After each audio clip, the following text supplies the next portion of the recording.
Les meilleurs films de tous les temps nous font croire que ce que nous voyons à l'écran est réel.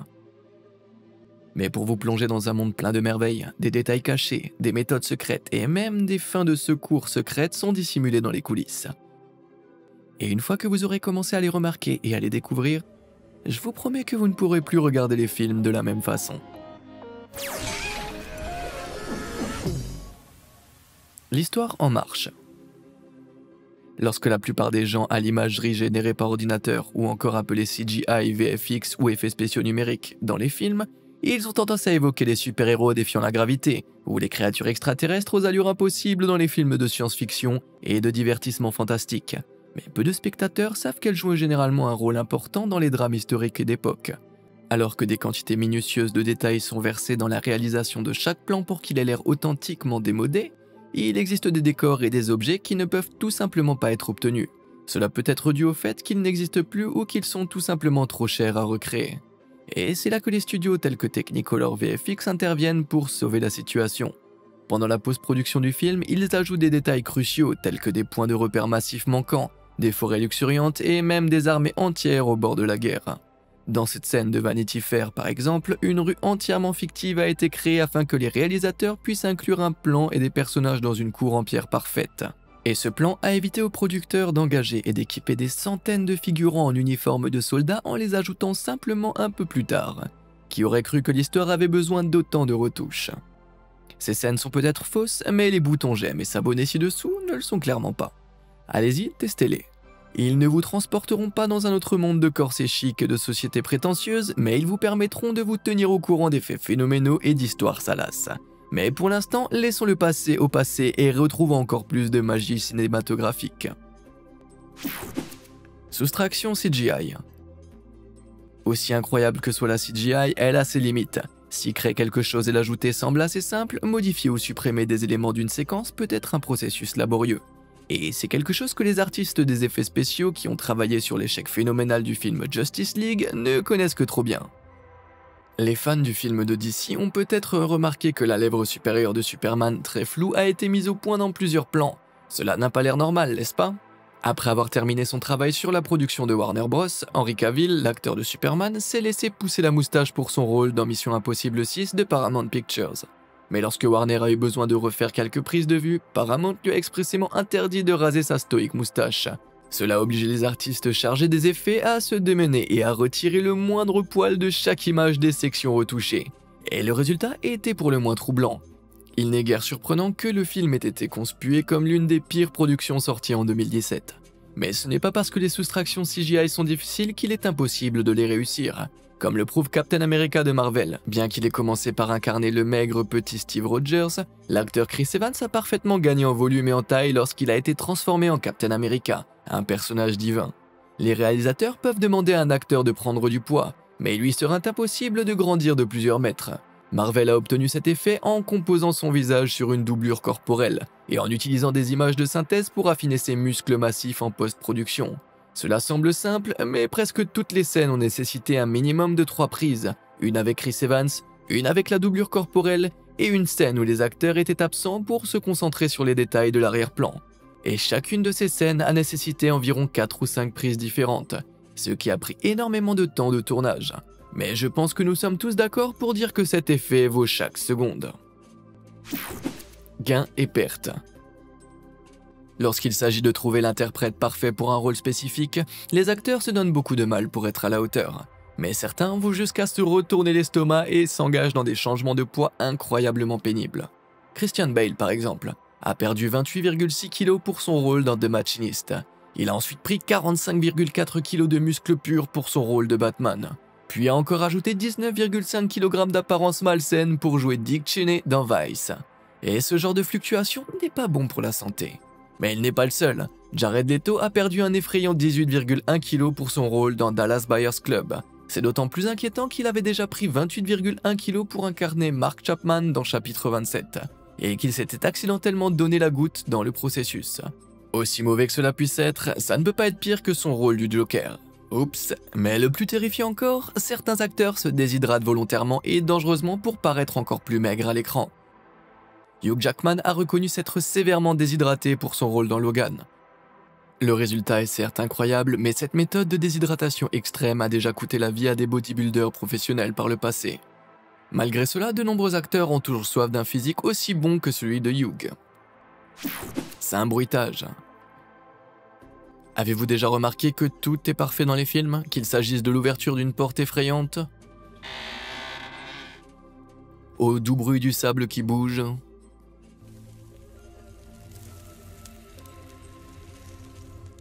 tout sonne exactement comme vous l'imaginez, et il n'est jamais interrompu par un bruit de fond. Eh bien, ce n'est pas une coïncidence, c'est en fait une conception. Le design sonore, pour être plus précis, aussi connu sous le nom de bruitage. Les studios de bruitage comme Studio Unknown créent des sons parfaitement synchronisés avec l'univers de l'écran, afin que l'univers du film soit aussi fluide qu'il en a l'air. Pour ce faire, ils utilisent une variété de choses différentes pour émuler des sons spécifiques, comme le céleri pour briser des os. Oh, je l'ai senti. Ils utilisent également un morceau de terre et une bouteille d'eau pour capturer l'essence d'un personnage qui pisse.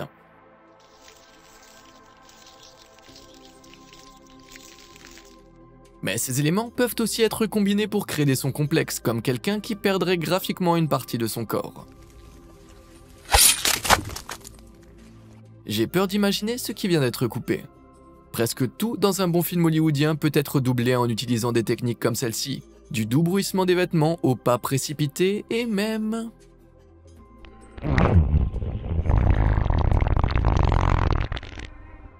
Ah oui, le P parfait. Ou est-ce plutôt un grognement de monstre? Faites-moi savoir ce que vous en pensez dans les commentaires. Blague privée hurlante. Petite question, quel est le point commun entre Star Wars, Indiana Jones et Spaceballs? Vous avez une idée? Peut-être que ceci va vous aider.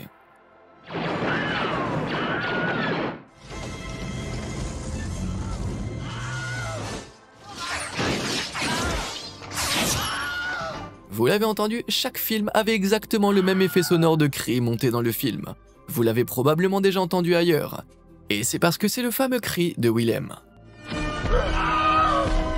On pense qu'il a été enregistré par l'acteur Shea Boulet en 1951, lorsqu'il a été utilisé pour la première fois dans le film Distant Drums. Écoutez-le. Ce gémissement aigu et hilarant a été utilisé dans plusieurs films avant d'être ajouté à la sonothèque de la Warner Bros.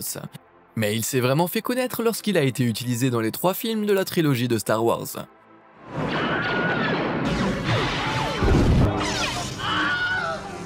Depuis, ce cri hystérique est devenu une blague secrète de l'industrie cinématographique, et ce bruit vraisemblablement aléatoire a été utilisé dans plus de 100 films hollywoodiens. Mais aussi emblématique qu'il soit devenu, aucune redevance n'a jamais été versée à l'auteur de ce cri emblématique, pas étonnant qu'il ait l'air si blessé. La véritable chasse aux sorcières. Obtenir des réactions authentiques de choc, de surprise et même de peur de la part des acteurs lors d'un tournage est un excellent moyen de rendre le film d'autant plus réel. Et c'est cette méthode, certes moralement discutable, qui a fait du film de 1996, le projet Blair Witch, un succès inattendu. Il s'agissait d'un film d'horreur à petit budget, de style documentaire, qui suivait 3 étudiants cinéastes dans les bois à la recherche d'une entité surnaturelle, mystérieuse et meurtrière. Mais pendant le tournage, les réalisateurs jouaient des petits tours inattendus aux acteurs pour faire monter l'adrénaline. En pleine nuit, ils secouaient leur tente ou faisaient entendre le bruit inquiétant d'enfants qui riaient au loin. Comme les acteurs n'avaient pratiquement aucune idée de ce qui les attendait, leurs réactions de choc et de peur filmées par la caméra sont réelles et créent un sentiment de suspense inégalé pour les spectateurs. Au cours du tournage, les acteurs ont également reçu de moins en moins de nourriture afin de susciter leur réaction de frustration et de faim pour les besoins de la caméra. Si ces prises de vue ont donné à l'ensemble de l'histoire un caractère incroyablement réel, c'est l'équipe marketing qui l'a vraiment porté à un niveau supérieur. Le film utilisait tous les vrais noms des acteurs, et comme il était tourné comme un documentaire, l'équipe de marketing a prétendu que les acteurs avaient réellement disparu pendant le tournage. Elle a créé une page commémorative en ligne et a distribué des dépliants sur les personnes disparues pendant les projections du film pour faire croire au monde que tout cela s'était réellement passé. Et cela a manifestement fonctionné, car les membres des familles des acteurs ont reçu des cartes de condoléances sincères de la part d'amis qui n'étaient pas dans la confidence. Oh, je parie que cela a donné lieu à des conversations très gênantes. Le réservoir à nuages. Lorsque vous regardez un film classique et qu'une vague de nuages inquiétante commence à dominer l'écran, vous savez que les personnages vont avoir de sérieux problèmes surnaturels. Mais les scènes comme celle-ci dans Indiana Jones, Independence Day et Rencontre du troisième type ont toutes été créées avant que les effets générés par ordinateur ne soient largement utilisés dans l'industrie. Alors comment ont-ils fait pour créer des formations nuageuses aussi peu naturelles et pourtant si réalistes? La réponse, étonnamment, se trouve dans un réservoir d'eau géant. Les artistes chargés des effets visuels remplissaient d'énormes réservoirs de 2 mètres sur 2 mètres d'une couche d'eau salée, avant de la recouvrir d'une fine feuille de plastique et d'ajouter une autre couche d'eau douce. Une fois le plastique retiré, les 2 couches d'eau restaient séparées grâce à leur densité différente. À partir de là, des mélanges tels que de la peinture ou du lait étaient injectés dans l'eau à l'endroit où les 2 couches se rencontraient. Et en se dispersant dans l'eau douce, la peinture commençait à ressembler à d'énormes nuages, qui pouvaient être enregistrés et montés dans le ciel de n'importe quel film par la suite. La prochaine fois que vous regarderez un vieux film, tournez les yeux vers le ciel et vous voyez si vous pouvez repérer certains de ces étranges nuages. Réplique dans Le Parrain. Le Parrain est largement considéré comme l'un des plus grands films de tous les temps. Sans vouloir le gâcher pour ceux qui ne l'ont pas encore regardé, il retrace l'ascension de la famille criminelle Corleone au pouvoir à New York dans les années 1940. Et à la tête de cette famille d'acteurs se trouvait le parrain des acteurs lui-même, Marlon Brando. Cet acteur, récompensé par un Oscar dont la prestation dans Le Parrain a eu un tel impact qu'il a été nommé par le Times parmi les 100 personnalités les plus importantes du siècle, même si pour moi, il avait l'air de parler avec la bouche pleine de pâtes.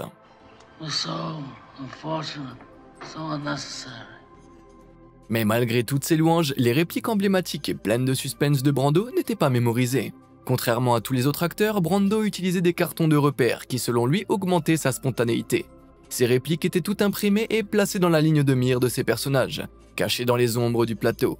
Certaines photos de la production montrent même ses collègues acteurs tenant des crayons de réplique contre leur poitrine pour qu'ils puissent les lire. Il est étonnant de penser qu'il a pu convaincre le réalisateur de le laisser faire, mais peut-être qu'il lui a fait une offre qu'il ne pouvait pas refuser. Pas de poudre aux yeux ici. Christopher Nolan est un réalisateur célèbre pour ses films visuellement époustouflants, comme Inception, Dunkerque et The Dark Knight. Mais c'est son film de 2014, Interstellar, qui a montré au monde entier jusqu'où il était prêt à aller pour réaliser un film vraiment spectaculaire. Une partie de l'intrigue centrale de l'aventure spatiale tournait autour de la valeur du maïs, et c'est pourquoi la maison du personnage principal en possède une bonne et énorme récolte. Mais Nolan ne voulait pas compter sur les images de synthèse pour rendre réel un décor aussi gigantesque. Au lieu de cela, il a dépensé la somme astronomique de 100 000 $ pour planter et faire pousser 202 hectares de cette culture verte et dorée. C'était beaucoup d'efforts, mais l'effet réaliste en valait la peine, surtout quand on le compare à des scènes similaires comme celle-ci, manifestement fausse, tirée du célèbre flop du film The Justice League. Les mouvements et l'apparence sont complètement différents, et même s'il s'agit d'un détail minuscule, il a renforcé la réputation de l'excellence de Nolan dans le secteur. Et c'est pas tout. Une fois le tournage terminé, la récolte était encore relativement en bon état. Même s'il avait envoyé une voiture valser sur Dieu sait combien de milliers de plants, il a pu les revendre pour un joli bénéfice.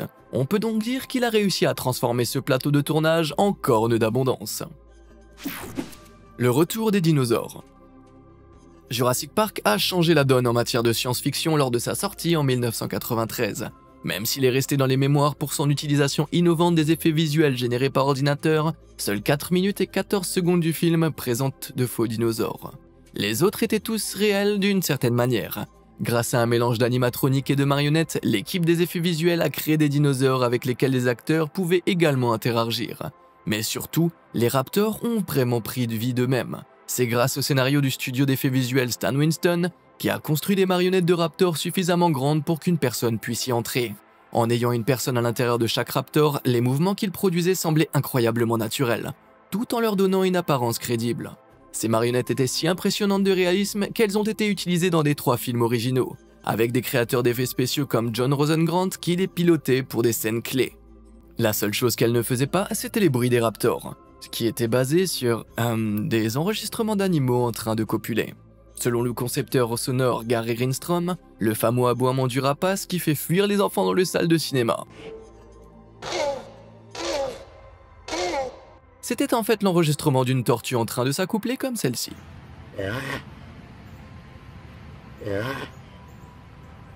Évidemment, on a un peu modifié tout ça pour le rendre plus effrayant pour le téléspectateur. Mais avec tous ces hommes en costume d'animaux et ces bruits d'accouplement, on peut se demander si Jurassic Park était vraiment un film familial.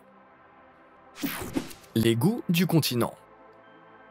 Parfois, ce sont les petites choses dans les films qui font adhérer le public, et cela ne pourrait pas être plus vrai pour le phénomène animé de Pixar Inside Out. Le film sur les sentiments a eu un succès inattendu à l'échelle mondiale, et les concepteurs visuels ont déployé des efforts supplémentaires pour s'assurer que tout le monde puisse y trouver son compte. Dans la version américaine du film, on voit le bébé Riley lever le nez sur des assiettes de brocolis, mais dans la version japonaise, le brocoli est remplacé par des poivrons verts. Dans la culture occidentale, le brocoli étant considéré comme un ennemi par de nombreux enfants, et les adultes le trouvent particulièrement difficile. Mais en Orient, ils ont tendance à l'apprécier. Les bébés japonais trouvent les poivrons verts un peu plus dégoûtants. Fort de cette information, les animateurs ont remplacé le brocoli par des poivrons verts dans la version japonaise afin que tous les publics puissent s'y retrouver, où qu'ils soient dans le monde. Les mêmes petits changements de détails ont également été observés dans le film Zootopia de Disney, une aventure familiale anthropomorphique qui suit des animaux à l'apparence humaine dans un monde amusant et fictif. Il s'avère que dans la scène de lecture du journal télévisé du film, l'animal présentateur change en fonction de la région où il est regardé. Le Japon par exemple a eu droit à un tanuki parlant, l'Australie à un koala, la Chine a un panda. Si seulement tous les journaux télévisés de la vie étaient tous aussi mignons. Une solution colorée. Mes amis geeks, fanatiques de Star Wars, auront probablement remarqué un détail incroyablement évident concernant les sabres laser emblématiques de la franchise cinématographique. Avant la sortie du film L'attaque des clones en 2002, les sabres laser n'avaient que 3 couleurs différentes. Pour les gentils, les lames étaient vertes et bleues, et pour les méchants, elles étaient rouges. Outre les connotations claires de bien contre mal que cela établissait, cela permettait également au public de savoir qui combattait dans quelle bataille. Mais voilà qu'arrive Samuel L. Jackson. Bien qu'il ait fait des apparitions emblématiques dans des films comme Jurassic Park et Pulp Fiction, il n'était prévu que pour jouer le rôle secondaire du guerrier Jedi Mace Windu. Mais sachant que le film comporterait un énorme combat à la fin avec des centaines de sabres laser différents tranchant dans l'air, Jackson était déterminé à se démarquer. Il a demandé au réalisateur George Lucas si son sabre laser pouvait être changé en sa couleur préférée, le violet, afin de se singulariser au milieu de toute cette action. Lucas n'a pas pu refuser, et le résultat final a rendu Jackson encore plus cool qu'il ne l'était déjà. Mais cela a également donné lieu à un gag récurrent dans la plupart des films dans lesquels il est apparu par la suite. Dans son rôle dans Incassable, son personnage de Mr. Glass était vêtu de la tête aux pieds d'un costume violet vif. Dans son interprétation du méchant Valentine dans Kingsman, il portait une casquette violette. Lazarus dans Black Snake Moon portait une guitare violette bien en évidence. Et même son personnage Whiplash dans l'aventure animée Turbo était un escargot avec une coquille violette. La prochaine fois que vous regarderez un film de Samuel Jackson, n'oubliez pas d'ouvrir l'œil pour trouver un accessoire violet prolifique. Le Titanic avait une autre fin. Le film Titanic de James Cameron est sans aucun doute l'un des films les plus déchirants de tous les temps. Basé sur les détails réels du naufrage du RMS Titanic, il raconte l'histoire fictive de 2 amoureux, Rose et Jack, qui, spoilers, n'ont pas eu une fin heureuse. En tant que vieille dame, Rose raconte son histoire à une bande de chasseurs de trésors intrépides qui recherchent un diamant inestimable appelé le cœur de l'océan. Rose raconte son histoire d'amour, de perte et de survie, tout en affirmant qu'elle a perdu le diamant lors du naufrage du navire. Mais ils ne savent pas que Rose a gardé le diamant pendant toutes ces années et qu'elle le jette secrètement à la mer au-dessus du site de l'épave du bateau en poussant un étrange petit jappement.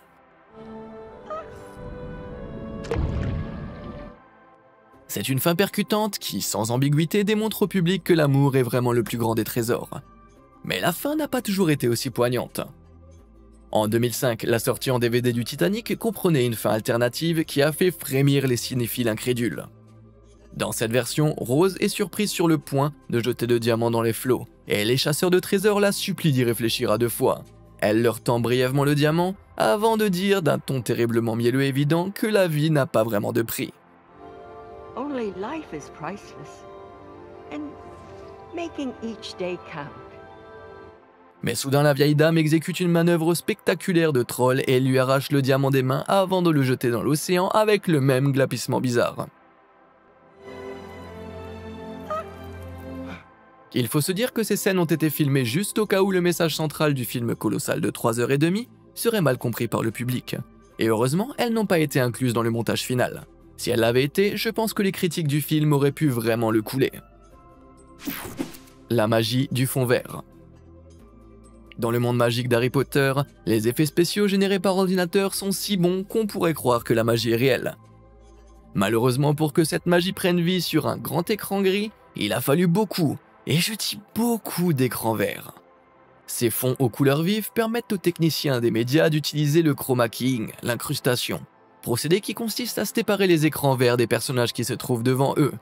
Ils peuvent ensuite remplacer ces arrière-plans par à peu près n'importe quoi, donnant l'impression que les personnages peuvent voler, devenir invisibles ou même émerger d'espaces incroyablement petits.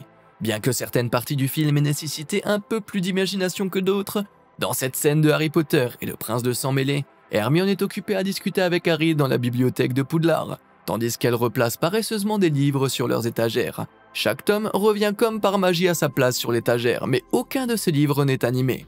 Alors comment ils ont fait ? Eh bien, une prise de vue en coulisses révèle qu'ils se sont remis à des personnes en costume vert sur fond vert qui se tiennent de l'autre côté des étagères. C'est certainement une façon de garder la magie vivante. Les acteurs ne jouent pas à leur vrai âge. Avez-vous déjà remarqué que dans les films sur les adolescents désaxés ou même sur le jeune amour, les acteurs qui tiennent les rôles principaux ont toujours tendance à paraître un peu plus âgés que leurs personnages ? Si vous ne vous en étiez pas rendu compte avant, vous le ferez certainement maintenant. Les films classiques sur le passage à l'adulte comme Mean Girls par exemple se déroulent souvent autour de la vie scolaire de jeunes de 16 ans. Mais à l'époque où le film a été tourné, aucun des acteurs principaux de Mean Girls n'avait cet âge. La plus jeune d'entre elles, Lindsay Lohan, avait 18 ans, mais Rachel McAdams, qui jouait le rôle emblématique de Regina George, en avait 26. Mais il n'y a pas que Mean Girls qui essaye de faire passer des acteurs plus âgés pour de jeunes gens. Dans Harry Potter et la Chambre des Secrets, le fantôme du pauvre Myrtle Warren, âgé de 14 ans, est interprété par Shirley Anderson, qui en avait 37 à l'époque. Tout à coup, la scène de la salle de bain où elle se trouve avec Harry à moitié nu semble tout à fait inappropriée. Mais cela ne s'applique pas seulement aux personnages féminins. Andrew Garfield a joué le rôle de Spider-Man qui devait avoir 17 ans alors qu'il en avait 29. Et Tobey Maguire avait déjà joué le même rôle vêtu de spandex bien après la trentaine. Aussi bizarre que tout cela puisse paraître, il y a en fait de bonnes raisons pour lesquelles les acteurs plus âgés sont souvent utilisés à la place de leurs homologues plus jeunes. Si un film contient du contenu mature, comme de la violence ou des scènes osées, les compagnies peuvent avoir l'air très mal vues en se mettant en avant avec des enfants acteurs. Il est donc beaucoup plus sûr d'utiliser des acteurs plus âgés et de dissimuler leur âge avec un peu de maquillage et un très bon éclairage. Combat en mousse. Dans tout film, une scène de combat bien chorégraphiée a le pouvoir de faire ou de défaire un film. Les films de John Wick sont un exemple étonnant de la façon dont ils peuvent être réalisés, et Star Trek nous a fourni le contraire de ça. Mais dans certaines scènes les plus choquantes, les acteurs sont littéralement projetés sur le sol, écrasés sur les planchers et empilés sur du béton nu. Comment peuvent-ils faire tout cela sans se casser des os dans la vie réelle ? Jetez un coup d'œil à cette scène de combat tirée de Mission Impossible Fallout, un film dans lequel Tom Cruise fait toutes ses cascades et Henry Cavill recharge ses bras. Les deux acteurs sont projetés sur le sol et s'écrasent contre le carrelage, mais ce décor n'est pas aussi dangereux qu'il n'y paraît. Pour protéger les acteurs, les décors de ce type peuvent être construits à partir d'un sol en mousse dense appelé insulite. Il imite l'apparence des surfaces dures mais donne aux acteurs suffisamment de rembourrage pour éviter les blessures réelles lorsqu'ils frappent le sol. Et si vous regardez ici, vous pouvez même voir le genou de Tom Cruise s'enfoncer dans les supposées marches en pierre, ce qui prouve qu'il y a un peu de mousse pour amortir sa chute. Il s'agit d'une brillante astuce de conception des décors qui donne l'impression que toute l'action de martèlement de la pierre est réelle, sans pour autant prendre des risques. Lequel de ces films ne pourrez-vous plus jamais appréhender de la même manière ? Dites-le moi dans les commentaires ci-dessous, et comme d'habitude, merci de nous avoir suivis.